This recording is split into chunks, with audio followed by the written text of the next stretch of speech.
What is going on, kings and queens of this wonderful wonderland that we call YouTube? We are back once again with another review. This time, it's of my much beloved, much anticipated game, Kingdom Hearts 2.8. Now, admittedly, this review is going to be a little bit weird for me. It's kind of out of my comfort zone, and reason being is basically three main reasons. The first being that I don't normally tackle this kind of game. I've never done kind of a 3-game in 1 disc scenario. That, and I've never actually, believe it or not, covered a Kingdom Hearts game before on this channel. And I really think that 2.8 is kind of a weird place in the series for me to start, but I suppose right here is as good as place as any to begin. The second reason is that in terms of a review, I really don't think that anything I'm gonna say is gonna be a surprise. By now, you know how I feel about Kingdom Hearts. You know what my opinions are, and you know what I'm gonna say. You know I'm going to give it a 10 out of 10. You know I'm going to recommend not only this game, but the entire series to anybody that hasn't played it. So, you know, anything that I can and probably will say in this video is nothing you haven't heard before. The third main reason, and probably the most significant, is that I don't really know who my target audience is here, because I feel like if you know anything about 2.8 or whatever, or you're interested in it, you've probably played it yourself, and there's no real reason for you to watch this. And for those of you that are here because you're interested in Kingdom Hearts, well, it's nice to meet you, but unfortunately, this isn't the video for you. 2.8 is not the place for you to start. Of course, I recommend the best course of action would be for you to check out the series on your own, to play the series for yourself. But of course, if you're unable to do so, the next best thing for you to do would be to look up gameplay videos or let's play or cutscene videos or anything Kingdom Hearts. There's lots of stuff out there that'll get you squared away from the very first game onward. So if you're one of those people, move along. And if anything else, if nothing else, come back to me when you're ready for 2.8. With that being said, I'm sure with starting off with all this kind of confusion and negativity, the next question you're going to ask is why even do the video at all? And that itself comes to me in the form of 2 reasons. We're doing lots of math in this video. But the first is rather generic, just because I want to. I'm excited about 2.8. I've been waiting for it a long time. So, of course, I'm going to do it, because why not? And the second, and probably most important, is that 2.8 is relatively important in terms of what's next. All roads lead to Kingdom Hearts 3 at this point, and 2.8 kind of is a pivotal stop in that journey. So I really felt the need to talk about it here with you. Not only that, but I noticed that in my rant video that I did a couple days ago, I really missed an opportunity to say something that I had meant to say. So instead of going back and redoing the entire rant video, I figured, the next thing to do, the best place to do it, to add it, would be at the end of a Kingdom Hearts video. So without further ado, ladies and gents, let's get to it. So Kingdom Hearts 2.8 has 3 video games on it. A remaster of Dream Drop Distance, which for short is DDD, and 2 new kind of standalone projects that fit into the series. The first being Birth by Sleep, a fragmentary passage, and as is customary with the Kingdom Hearts remakes, a theatrical installment of Kingdom Hearts Key back cover. In layman's terms, they add movies as their third games on the disc. So I'm not going to go too in depth into each game. I'm just kind of going to skip over them so you get the basis idea.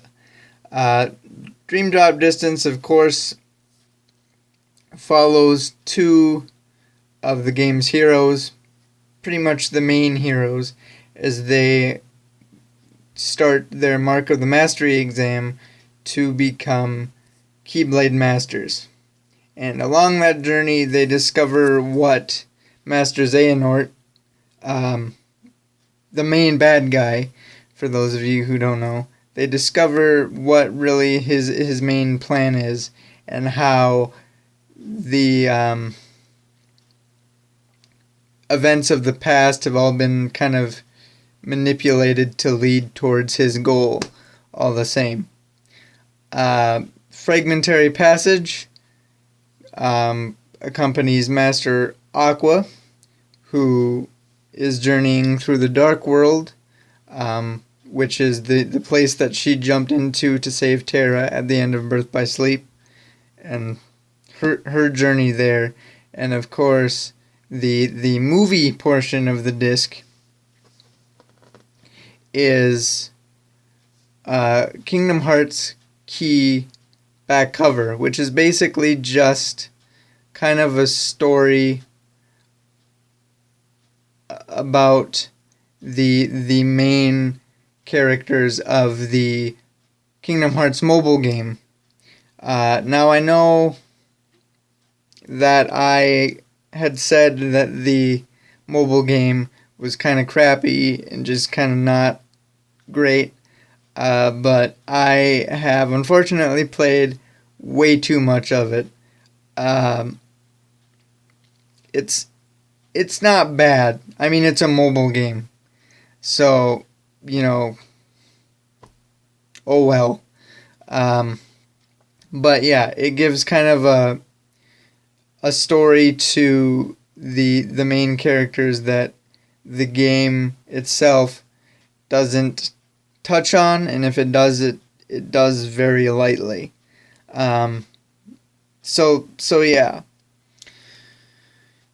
And in beating 2.8, which I did very recently, I played the game very quickly, primarily because I was excited about it, and that was the only thing I really felt like playing. But also, there's lots of stuff coming out, or that is out, that I want to get to, and I didn't want to be tied up in Kingdom Hearts alongside everything else. So I basically binge played it to fill some voids that I have in me. And I had said very vaguely that my opinion of what my opinion was of 2.8 in my rant video, and I have to say, after completing it, it stands. 2.8 is designed to basically keep Kingdom Hearts players busy, to pacify them, and to stall them until Kingdom Hearts 3 eventually comes out. Now, the good part is, I really enjoyed it, as I do every Kingdom Hearts game, and I'm no doubt going to play it a couple more times with my Kingdom Hearts loving buddies. So there is a level of replayability there that is going to keep me busy for a while yet. But having my personal journey of 2.8 done and my solo experience of it being completed, it really didn't do, I don't think, what it was supposed to do. I don't feel like I've been pacified. I don't feel like I've been filled up with all the Kingdom Hearts I can handle. I went into 2.8 thinking, it's going to take me a while to beat. And at the end of it, I'm going to go, okay, well, I can wait. Now, I've had my fill of Kingdom Hearts. I can wait a little bit longer. And I'll be quiet and just kind of fade into obscurity, Kingdom Hearts-wise, until the next one comes out. Much to my dismay, this is not the case. Because now that Kingdom Hearts is done, I just want more. I feel like it made my craving for Kingdom Hearts even worse than it was at the beginning. Primarily because, Dream Drop Distance, the game stops at a very pivotal point that leads into the next game. It kind of leads up to the climax. It was a situation where, and my girlfriend can attest to this, where after doing all the boss battles and stuff that I needed to get to the end of the game, through the home stretch, if you will, I was about ready to take on Master Xehanort himself, Royal Rumble style. Like I had broken a sweat and I was all hyped up and ready to go, and then the game was over, and I was like, well, okay, I guess that's it. You're not gonna fight me now, and I have to wait till God knows when. So we have that. Gameplay-wise, story-wise, we're at a very pivotal, climactic point that really just made me want more. On the other hand, we have Fragmentary Passage and Back Cover, which, as opposed to DDD in its story elements and gameplay, this one really shows off graphically where I believe Kingdom Hearts is headed. It gave us a glimpse of where Kingdom Hearts 3 will be. Because I know at least Fragmentary Passage. I don't remember if Back Cover is on the Unreal Engine 4, but I know Fragmentary Passage is, and let me tell you, it looks incredible. And I know it did, because my girlfriend watched me, and she's only seen Kingdom Hearts in passing. She's never sat down with it. She's never enjoyed it like I have. And she was, her response was, wow, this looks damn beautiful. And can you play more of it so I can just see more beauty, more or less. So yeah, just to give you a scope, if you don't know what I'm talking about, just to give you kind of a comparison, I guess.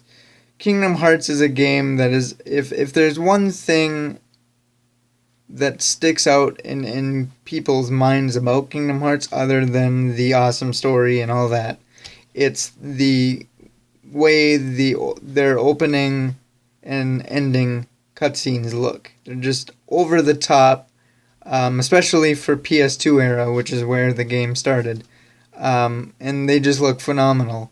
And now, a long time later, the game looks as good as the cutscenes did. So there's that. So, taking everything into consideration, we have the climactic part that DDD gave us. We have the graphical part that the rest of the disc gave us. And you put it together, bippity boppity boo style. What do you got? you end up with a cocktail of more anxiousness and just overall frustration that we're not quite there. I want to be there so bad, and I just want to get my hands on Kingdom Hearts 3, as do loads of other people out there. And, you know, I don't want to wait anymore, but I will, because I just know, all things considered, that Kingdom Hearts 3 is going to be explosive, I guess would be the best word that I can use to describe it. With that being said, you know, it brings me to the point with Square Enix that I wanted to make that I forgot about. You know, and I had a piece about this. I don't understand the point of having 22 projects, 22 projects in a year. I really don't. It's kind of silly to me. And the thing that I really wanted to say that I missed out on is that it's not about having that many games in a year. You know, if you want to be somebody's favorite developer, it's not about having your name on anything and everything in a given year that makes you loved and popular amongst the gaming community. And I thought about it kind of long and hard with myself. You know, what makes a developer someone's favorite? And for me, it came down to two more things. We're just going to keep doing math in this video. The first one being the quality of the games that you come out with. And Square Enix has no troubles there. They give awesome gaming experiences that are remembered for generations and will be remembered for generations to come. I mean, everybody knows Final Fantasy, everybody knows Dragon Quest, and give it another, you know, handful of years, everybody's gonna know Kingdom Hearts as well. The other major thing, though, that Square Enix does have a problem with is just the overall consistency of bringing those projects out. Now, I know there's probably going to be some comments saying, you know, it takes time to make a game, it takes time to make a good game, you know, blah, blah, blah, blah, blah, blah, blah. I know what it takes, I know it takes time, I know it takes money, all that jazz. That's not what I'm saying. I'm just saying, you know, instead of having 22 random projects that nobody really cares about, give us what you know we want. Give us the Dragon Quests, give us the Final Fantasies and the Kingdom Hearts and the Hitmen and all the good stuff. And don't worry so much about everything else. It's fine to have, you know, one or two side projects aside from your main titles. So go ahead and keep your Avengers project and all that. That's fine. But, you know, not to get cliche on you here, but I'm going to use something from your own games, Square Enix. The main kind of motto or saying in Kingdom Hearts is let your heart be your guiding key. And I know, you know, somewhere deep down, you guys know exactly where we want you to be. You know what we want out of you, Square Enix. So just follow your heart and give us that. And I guess the last thing I want to say is really to Xbox people. You know, my overall opinion on Kingdom Hearts 3 coming to Xbox. But this specifically goes out to the Xbox fanboys that are firmly on that side when it comes to the console war. Let me just say that if you're an Xbox person who's never played a Kingdom Hearts game before, and yet for some reason you're excited about Kingdom Hearts coming to Xbox, the whole one-sided thing, the whole, Xbox product is the only thing I use, it's the only thing I'll ever touch, that whole attitude isn't going to fly. Especially because, as I, have said, Kingdom Hearts 3, at least for the time being, is the only shot at Kingdom Hearts that you're getting. I don't know the future. Maybe, they'll redo the HD remakes for Xbox One. I don't know. I can't say for sure. But what I do know is that Kingdom Hearts 3 is the only chance you get. And, in order to experience Kingdom Hearts the way that Square Enix intended, the way that hardcore fans like me intend, you're going to have to kind of go out of your comfort zone, kind of break that habit, and pick up a PS2 or a PS3 or whatever. And you're going to have to do that if you have any interest in Kingdom Hearts. And as I said, I'm speaking as somebody that is both very excited that Kingdom Hearts is coming to a console that it's never been before, but I'm also very nervous. And I just ask that if you're an Xbox person that's waiting for Kingdom Hearts 3, you treat it with enough love, the same amount of love and respect that you would Master Chief. Sora deserves that from anybody that plays his game. And, I guess that's all I gotta say. So, like I said, it's a great game, 10 out of 10. I recommend it, all of that jazz.